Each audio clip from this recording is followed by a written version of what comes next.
सध्या अशोक खरातचं प्रकरण राज्यभर गाजते आणि अशोक खरात याने भोंदूबाबा बनून अनेक महिलांचे शोषण केलं आणि त्यावरूनच आता वारकरी संप्रदायाला काय वाटते या प्रकरणावरती यावरती बोलण्याकरता आपल्या सोबत काही वारकरी आहेत. काय सांगाल, काय वाटतं या प्रकरणामध्ये तुम्हाला? या प्रकरणातून खरं महाराष्ट्राने आपली जी संतांची शिकवण आहे, म्हणजे जो आपला वारकरी संप्रदाय आहे, त्याला आठवणं अत्यंत गरजेचं आहे. जगद्गुरू तुकाराम महाराजांचा एक अभंग मला या ठिकाणी प्रामाणिकपणे आठवतो. महाराज असं म्हणतात, ऐसे कैसे झाले भोंदू, कर्म करोनी म्हणती साधू, अंगा लावोनिया राख, डोळे झाकोनी करती पाप. खरं आपला हा जो महाराष्ट्र आहे हा समतेच्या विचारांनी चालणार आहे. आणि दुसरी महत्त्वाची गोष्ट की आपली जी संत परंपरा आपण इथं बघितली आहे, तर त्या संत परंपरेमध्ये महिलांना विशेष स्थान आहे.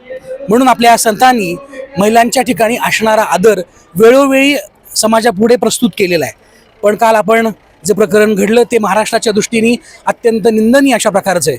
ज्या ज्ञानेश्वर महाराजांनी, तुकाराम महाराजांनी आपल्या आध्यात्मिक विचारांनी महाराष्ट्र समृद्ध केला, त्या आध्यात्मिक विचारांना अशा बोंदूगिरीमुळे गालबोट लागलंय आणि आम्ही सर्व वारकरी संप्रदाय या प्रकरणाचा मनपूर्वक निषेध करतो. निषेध करण्याचं कारण की मी मगाशी म्हटल्याप्रमाणे हा जो महाराष्ट्र जो उभा आहे तो संतांच्या विचारांनी उभा आहे आणि त्याला आध्यात्मिकतेचं बळ आहे. आणि कालच्या प्रकरणामध्ये जो काही प्रकार झाला तर सदर व्यक्ती ही आध्यात्मिक पांघरूण घेतलेली होती. आणि मी महाराष्ट्राला मनपूर्वक विनंती करतो की अशा प्रकारे पांघरूण घेतलेल्या लोकांपासून आपण सावध राहावं आणि संतांच्या वाटेने जावं. म्हणजे मला एक गोष्ट प्रामुख्यानं आठवते की अनिसचा जो कायदा झाला होता तर तो कायदा होत असताना सुद्धा त्यांनी संत आणि संतांची परंपरा लक्षात घेतलेली आपण पाहिली आहे आणि त्यावरच अनुसरून हा कायदा पुढे गेलेला दिसतो. त्यातले मुद्दे पुन्हा आपल्या वारकरी संप्रदायाने विस्तृतपणे संप्रदायाला आणि संतांना प्रेरणा ठेवून त्या अंधश्रद्धा निर्मूलन कायद्यामध्ये ठेवलेले होते आणि त्यातून तो कायदा समृद्ध होत गेला आहे. आपण जर का बघितलं तर ही गोष्ट अत्यंत निंदनीय आहे. म्हणजे की जितकी कठोर शिक्षा यातून व्हायला हवी ती खरं झाली पाहिजे. आणि अशा गोष्टीतून वेळोवेळी महाराष्ट्राने किंवा अध्यात्मावरती विश्वास ठेवणाऱ्या प्रत्येक सद्भाविकांनी महाराष्ट्रीयन संत परंपरा किंवा वारकरी परंपरा आहे जिनी कायम आध्यात्मिकतेकडे डोळस पद्धतीने बघायला शिकवलेलं आहे. त्यामुळे आपल्याला काहीही जीवनातल्या अडचणी आल्या तर आपण संतांकडे जावं, ज्ञानेश्वर महाराजांची ज्ञानेश्वरी वाचावी, तुकाराम महाराजांचे अभंग वाचावे, जैनाबाईंनी गायलेल्या ओव्या आपण वाचाव्यात, जेणेकरून की आपलं जीवन समृद्ध होईल. आध्यात्मिकता ही माणसाला समृद्ध करणारी असते आणि कुठल्या पद्धतीने तर विचारांनी समृद्ध करणारी असते. त्यामुळे दैववादावरती कुठल्याही प्रकारचा विश्वास ज्या पद्धतीने ही लोक ठेवायला भाग पडतात तर त्यातून आपल्या सगळ्या समाजाची किंवा लाभार्थींची फसवणूक होते. पण संतांकडे अशा प्रकारची फसवणूक होत नाही. काय वाटतं, म्हणजे या भोंदूबाबांना ओळखलं कसं पाहिजे? कारण अनेक राजकीय लोकांचा सुद्धा मोठमोठ्या त्यामध्ये बळी जातो, ते देखील यांच्याकडे जात होते. खरं म्हणजे काय आहे की प्रत्येक माणसाला एक अपेक्षा आहे, इच्छा आहे आणि त्या इच्छेच्या पोटी माणूस कुठल्या तरी एखाद्या सोर्सपर्यंत जातो. आणि मग आध्यात्मिकता हा जो एक भाग आहे, स्पिरिच्युअलिटी, हा त्यातल्या त्यात अत्यंत जवळचा आहे. म्हणून की अध्यात्म म्हटलं की लोक पटकन त्याच्यावरती विश्वास ठेवतात. म्हणजे तो राजकीय असो किंवा सामान्य असो. म्हणजे त्यात थोड्याफार प्रमाणात आपण जर का बघितलं तर थोडे एज्युकेटेड माणसं त्यात जरा कमी बळी पडतात. पण आपली जी भोळी लोक आहेत किंवा ज्यांना खूप काही हवं आहे अशी लोक त्यात जास्त भरडली जातात. विषय असा आहे की मग अशी म्हटल्याप्रमाणे की आपण जर वारकरी विचार अवलंबला तर त्यात संयम आणि आपल्या जीवनाची जी दिशा आहे ही ठरवण्याचं योग्य प्रबोधन केलेलं आहे. त्यामुळे अवास्तव ज्या आपल्या गरजा आहेत, अवास्तव ज्या मागण्या आहेत त्या आपण स्थिमित पद्धतीने कशा पद्धतीने जगू शकू याचं उत्तम प्रबोधन आपल्या संतांनी, म्हणजे ज्ञानेश्वर महाराजांनी किंवा तुकाराम महाराजांच्या वाङ्मयांनी वेळोवेळी केलेलं आहे. म्हणजे एक तुकाराम महाराजांनाच मला अभंग आठवला की देव ठेवील तैसे राहावे, कोणे दिवशी बैसोनी हत्तीवर, कोणे दिवशी पायीचा चाकर होऊन राहावे. एखादा दिवस आपल्यावरती येऊ पण शकतो की आपण हत्तीवरती जाऊ शकतो, म्हणजे की लोक आपल्याला मोठ्या पदावरती नेऊन ठेवू शकतात किंवा आपल्या कर्तृत्वानुसार आपण मोठे होऊ शकतो. पण त्यावेळी आपण अहंकार करण्याचा कारण नाही. आणि जर का यदा कदाचित आपल्याच कर्तृत्वाने पुन्हा आपण जर पायउतार झालो तर आपली चूक आपण कबल करून व्यवस्थित वाटेने आपण गेलो पाहिजे, अशा प्रकारचं ते केलेलं प्रबोधन आहे. त्यामुळे की छोट्याशा इच्छा अपेक्षा ज्या लोकांनी आपल्याला मानावं, लोकांनी आपल्याला मोठं समजावं आणि कमी कालावधीमध्ये जास्त फायदा हे जे धोरण आहे त्यातून अशा प्रकारची फसवणूक होते. पण संत विचारांनी आपल्याला संयमित जीवन जगायला शिकवलं आणि जास्तीत जास्त आपण महाराष्ट्रीयन संतांच्या साहित्याचा विचार अवलंबला तर अशा प्रकारची राजकीय असू द्या कुठल्याही क्षेत्रात असणाऱ्या माणसाची फसवणूक अशा प्रकारे होऊच शकत नाही. नक्कीच. तुम्हाला काय वाटतं जे भोंदूबाबा बनून त्यांनी जे अंधश्रद्धेला पाणी घातले त्यांना काय शिक्षा झाली पाहिजे किंवा आपल्या अध्यात्मावर आपल्या संस्कृतीवर काय परिणाम होतो आणि शिक्षा काय झाली पाहिजे तुम्हाला काय वाटतं? जेणेकरून अशी शिक्षा झाली पाहिजे की पुन्हा हे पाप महाराष्ट्रामध्ये घडलं नाही पाहिजे.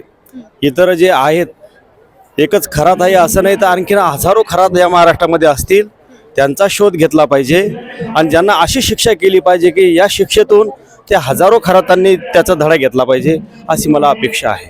काय वाटतं याचा आपल्या संस्कृतीवरती काय कसा परिणाम होतोय आणि ह्याला कमी प्रमाण होण्यासाठी यामुळे एक आध्यात्मिक क्षेत्र बदनाम व्हायला लागलं.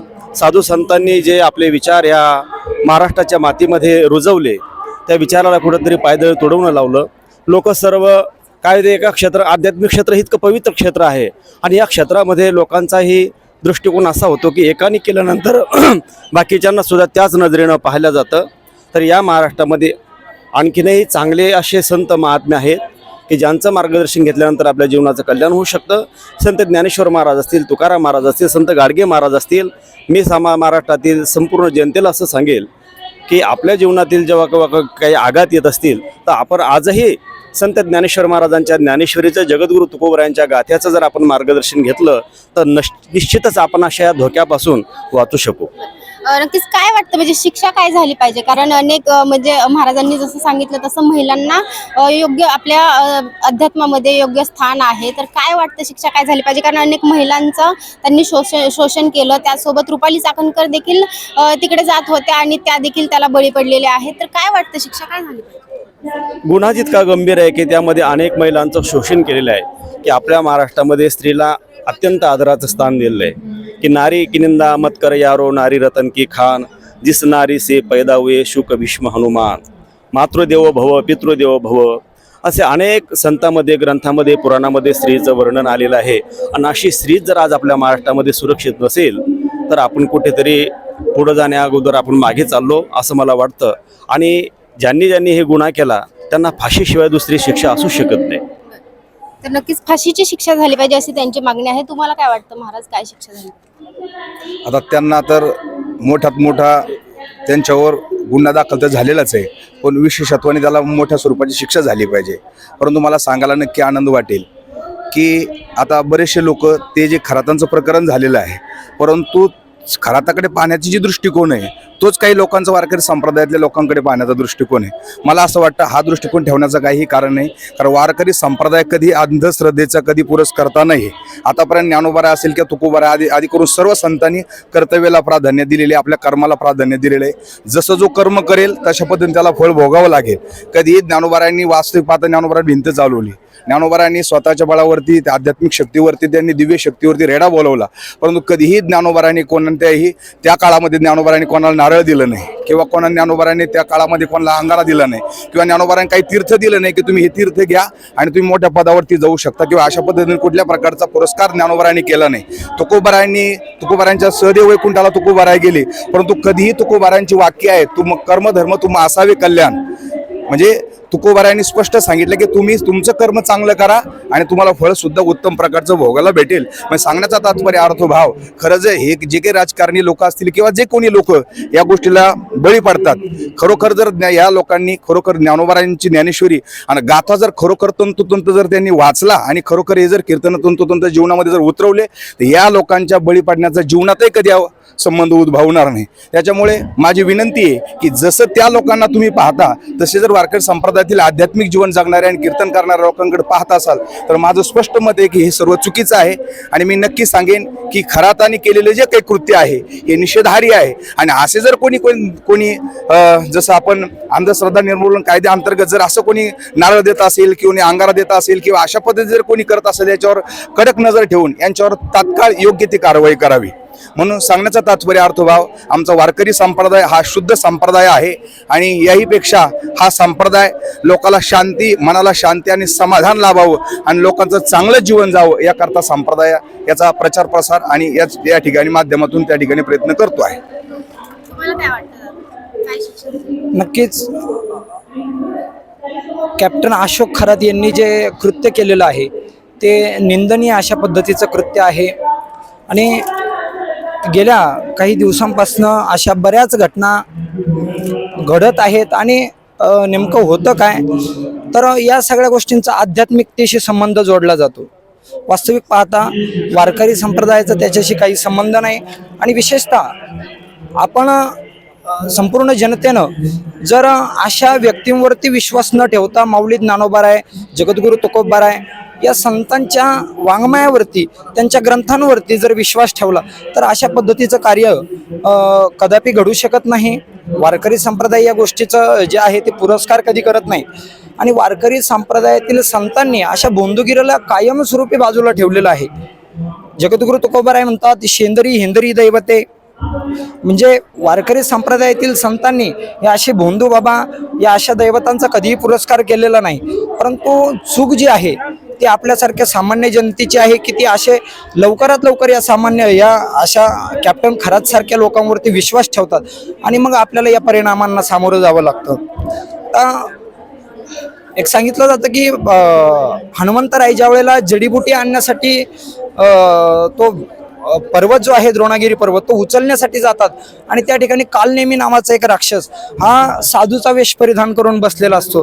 त्या पद्धतीनं कॅप्टन अशोक खरात हे आहे की जे साधूच्या वेशामध्ये आणि लुटण्याचं कार्य करत आहे. कारण सामान्यतः समाज जो आहे तो अशा सगळ्या लोकांवरती लवकरात लवकर विश्वास ठेवतो. त्यामुळं समाजानेच विचार करून ज्ञानोबाराय, तुकोबाराय संतांच्या साहित्यावरती जर विश्वास ठेवला तर अशा पद्धतीची परिस्थिती महाराष्ट्रामध्ये कधी येणार नाही, भारतभरामध्ये कधी येणार नाही. आणि दोष अशा पद्धतीचा होतो की असे काहीतरी भोंदू लोक येतात, जसं की एखादा गाढव आहे आणि त्याने वाघाचं पांघरून घ्यावं आणि मग त्यांनी त्या जंगलामध्ये फिरावं, मग त्याला वाघ थोडं समजलं जातं. तर असं वाघाचं पांघरून घेतलेले हे सगळे व्यक्ती आहेत अशोक खरातांसारखे. आणि त्यामुळं अशा लोकांवरती विश्वास ठेवून बळी पडलेले जी जनता आहे त्यांनी विनाकारण वारकरी संप्रदायातील संत, वारकरी संप्रदायातील महात्मे यांच्याकडे बोट दाखवू नये आणि वारकरी संप्रदायाकडे बोट दाखवू नये अशी मी काय वाटतं, त्यांना काय शिक्षा झाली पाहिजे? अटक तर झालेली आहे, मात्र तेवढी पुरेशी आहे का? आणि अनेक राजकीय व्यक्तींचा देखील त्यामध्ये सहभाग असल्याचं सांगितलं. बघा, आम्ही वारकरी संप्रदायातील जे सर्व व्यक्ती आहेत ते संत वाङ्मयावरती आणि त्या पद्धतीने विशेषतः आपला जो भारत देश आहे तो विशेषतः संविधानाप्रमाणे चालतो. म्हणून संविधानावरती विश्वास ठेवून असणारे आम्ही माणसं आहोत. तर त्यांना जी शिक्षा आहे ती कायद्या पद्धतीने चांगली अशी शिक्षा व्हायला पाहिजे, जेणेकरून असे कृत्य महाराष्ट्रभरामध्ये होणार नाही किंवा भारतभरामध्ये होणार नाही. नक्कीच, धन्यवाद. तर एकूणच आपण पाहिलं की वारकरी संप्रदाय जो आहे तो आता या अशोक खरातच्या प्रकरणावरती संतापलेला आपल्याला पाहायला मिळतोय. मात्र या प्रकरणामुळे कुठेतरी वारकरी संप्रदायाकडे बघण्याचा दृष्टिकोन जो आहे तो नागरिकांचा आता बदलत आहे. परंतु तुम्ही एकूणच राजकीय व्यक्ती असतील किंवा सर्वसामान्य नागरिक असतील त्यांनी संतांचे जे वाङ्मय आहे त्याचा अभ्यास करा, त्याच्याकडे लक्ष द्या. अशा भोंदू बाबांकडे लक्ष न देता देऊ नका असं त्यांच्याकडून सांगण्यात आलेलं आहे. स्नेहल निमगिरे, महाराष्ट्र टाइम्स.